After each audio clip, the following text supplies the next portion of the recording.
Hello guys. So in today's video I want to talk about Facebook and Google Ads, what to use, in what circumstances. So I discussed before in this channel how to use Google Ads and Facebook Ad Manager, and this is the main focus of today's video, that how to leverage them, what perform better in what sector.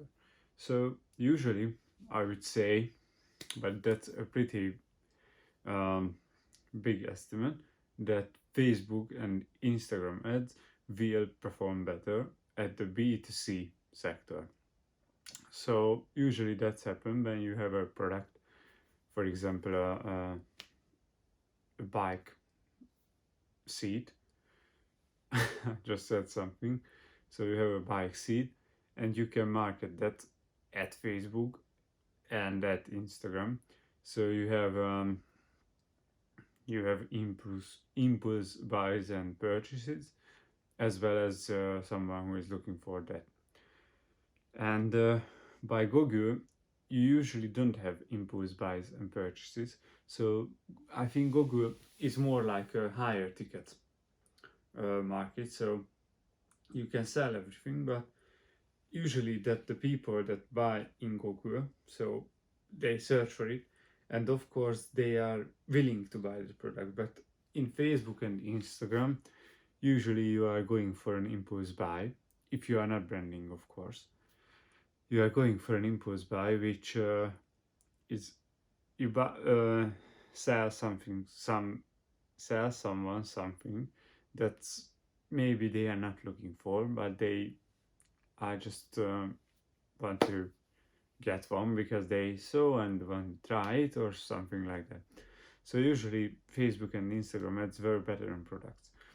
And for services, so B2B, or just or for other services, Instagram and Facebook still perform better, but the B2B, usually I go with Facebook ads.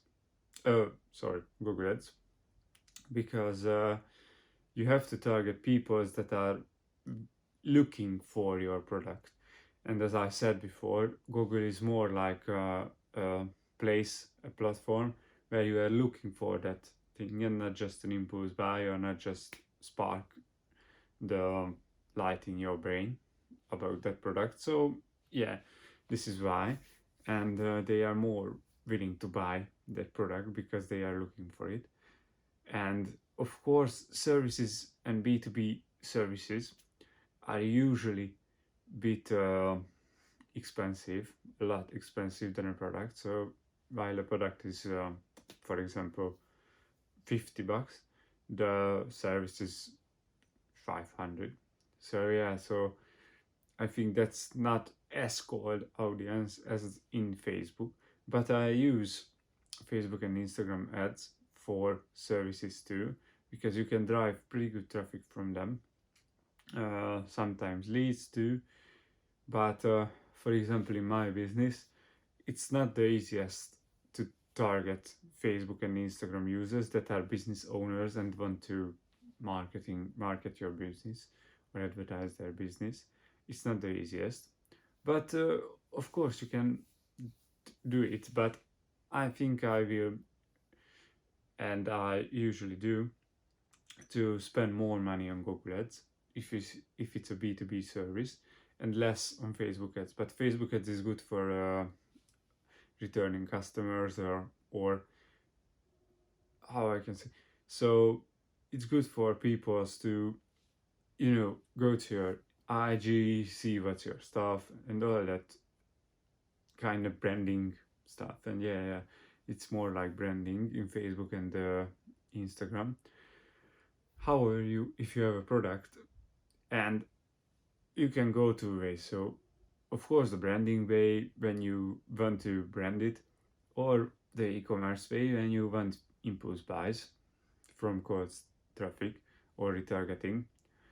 For example, in Google's retargeting, it's not the brightest star, but it's good. No worries, it's good. But usually the Instagram and Facebook retargeting perform better, in my opinion. And okay, let's talk. So what to use for a product, B2C product? Use Facebook, Instagram ads, for example, 50% of your budget, and 30 for Google ads, and 20 for others.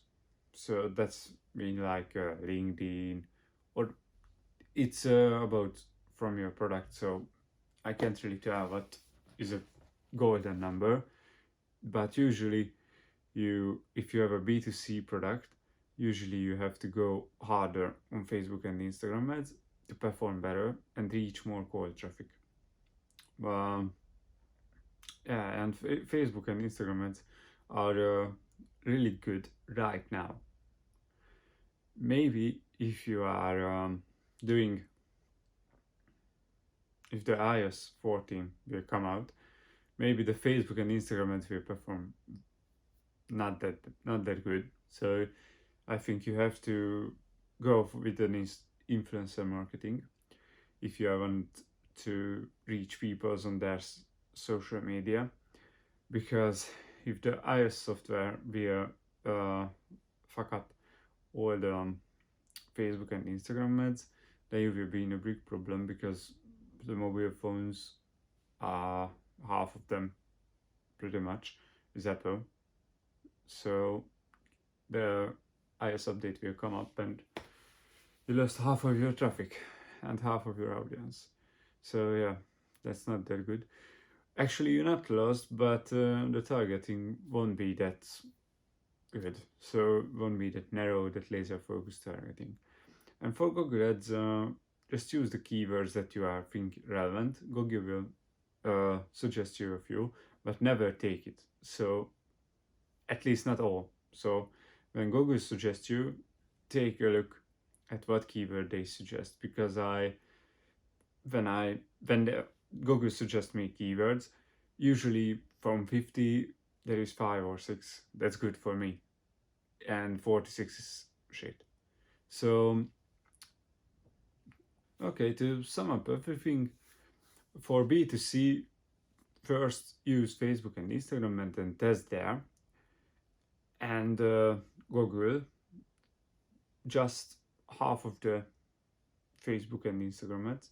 And for B2B, use more Google ads and less Facebook, or I don't use Facebook ads for myself for a number of reasons, but I don't like it as much. And think about influencer marketing, and think about TikTok, and think about YouTube and all that kind of stuff, because if the iOS update is going to be that bad that they say, then it's going to be the dead. Okay, it's going to be causing the death of Facebook ads and Instagram ads. So that was the video, guys. Bye.